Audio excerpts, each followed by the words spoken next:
All right, Shalom. I want to start off by giving all praises and glory and honor to Yahweh, Bahasham, Yahweh Shai, Bahasham, Wahakodash. I want to get double honor to our apostles and elders, great millstone who rule well, and peace, love, and salutations to the whole elect of Israel. And this is the brother Zakaria from the Jim Master Moyes branch. Coming again with a little quick hit, on staying healthy. And I got a few scriptures here that's tying in to the topic on staying healthy. We got to keep our mental right, our physical right, spiritual right, all around. Just staying healthy in all aspects. So Lord, what is lessons edifying? I'm gonna jump right into it. The Sirach chapter 30 and verse 15. It say, health and good estate of body are above all gold, and a strong body above infinite wealth. So having a healthy body, a strong body, is above riches. It's above wealth. It say there is no riches above a sound body, and no joy above the joy of the heart, which is the mind. But it says there is no riches above a sound body. And I wanted to look that word sound body up.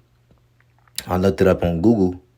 What the meaning of a sound body? It says a sound body refers to a body that is healthy, physically fit, and functioning optimally. And this is how we want to be. We want to be healthy, physically fit, functioning, being able to be functional, keeping our body up the part. It's a state of physical well-being, free from disease, injury, and these and this is what the Lord, is bringing us unto from all the crap and the bullshit we was eating and being lazy, all these things was traits that Jake had within them, and it still creeps up here and there. But we got to check those things. We got to grow and fix those, staying in shape, fixing our diet, keeping our body up the part, taking those natural elements, when needed, not when we sick, but on a daily basis to keep our body up the part, to keep our immune system strong. But I'm going to continue to read these definitions here in the AI overview. It says it's a state of physical well-being, free from disease, injury, and debilitating conditions. It says the concept often includes strong muscles, healthy bones, and a body that can handle physical activity and demands. But I'm going to come back to this. I want to look up this word here. So lock your bear with me.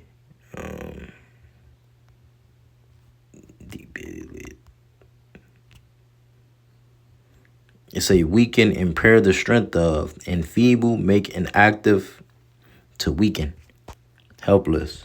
It says it's a state of physical well-being, free from disease, injury, and weaknesses. Weakness, weaken, helpless. So it's free from that. A sound body is free from those things.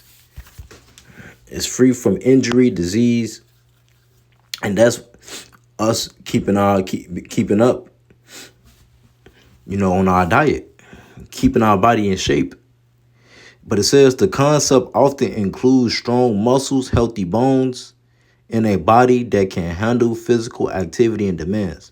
And it says here's a more detailed look at physical health. A sound body is one that is free from illness and injury.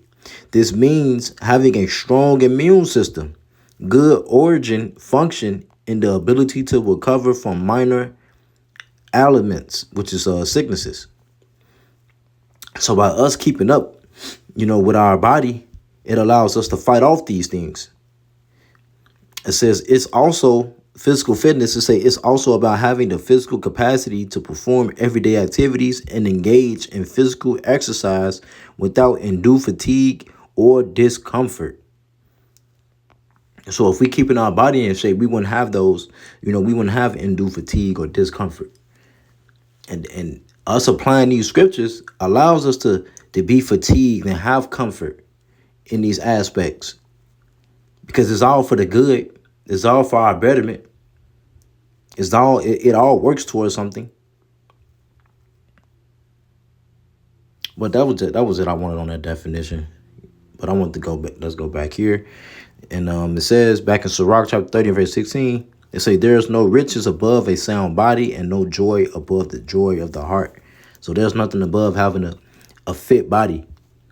You know, keeping your body in shape, staying in shape, keeping your health up the part. This is 1 Timothy chapter 4 and verse 8. It say, for bodily exercise profited little, but godliness is profitable unto all things, having promise of the life that now is and of that which is to come.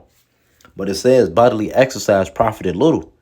You know, even though godliness profited all in all things, but bodily exercise do profit. It do something. You know, keeping our body in shape, keeping our health in order. You know, these things we should be, checking daily. You know, seeing what we putting in within our body, because it gives us endurance when we up to date on these things. When we're putting the right things within our body, the right nutrients within us, it keeps our body up to date. It keep that endurance going. And this is what the Lord is teaching us. This is how we have a prolonged life, through following the commandments of Yahweh Shema Shai, by staying on our health. It says, this Sirach chapter 14 and verse 11, it say, my son, according to thy ability, do good to thyself and give the Lord his due offering. But just applying this to, doing good unto ourselves, keeping our, taking heed on what we putting within us, exercising if we have, exercise, staying in shape, punching the bag, running, push-ups, working out, just keeping our body, together. And it's all working towards it's all working towards the good. It's all for our betterment and progression towards Yahweh Shem Yahushai. This is Sirach chapter 30 and verse 25. It say, a cheerful and good heart will have a care of his meat and diet. So we have care of our meat and diet, on what we consume, on what we're putting within us. We are have discernment in those things, being mindful of what we consuming. This is 1 Corinthians chapter 3 and verse 16, and I end it here. It says, know ye not that ye are the temple of the Most High, and that the Spirit of the Most High dwelleth in you? It says, if any man defile the temple of the Most High, him shall the Most High destroy, for the temple of the Most High is holy, which temple ye are. And that temple is referring to this body. So know ye not that ye are the temple of the Most High, and that the Spirit of the Most High dwelleth in you? If any man defile the temple of the Most High, him shall the Most High destroy. And we don't want to defile, our temple, our body, by consuming bad foods. The wicked of our people, 2/3 of our people, they love the shrimp, lab, the crab, the pork, etc. All these things is bad for your diet. It's bad for your health. You're destroying your temple by consuming these things, consuming these animals that the Lord said not to eat. Also smoking, that destroys the temple, that destroys the body as well. So we have to make sure that we consuming the right things within our body to keep it up to part. It says, if any man defile the temple of the Most High, him shall the Most High destroy, for the temple of the Most High is holy, it's separate, it's pure. So we got to make sure we're keeping our temple, keeping our body, on point. So making sure we're staying on our health, staying healthy. And this what allows us to endure, and, being proactive. Staying on our diet, staying on our health. So Lord, with us lessons edifying, I want to give all praises and glory and honor to Yahweh, Bahasham, Yahweh Shai, Bahasham, Wachakadash. I want to double honor our apostles and elders, get millstone who rule well. And peace, blessing, and salutations to the whole flock of Israel. Shalom. Kwam Yashala.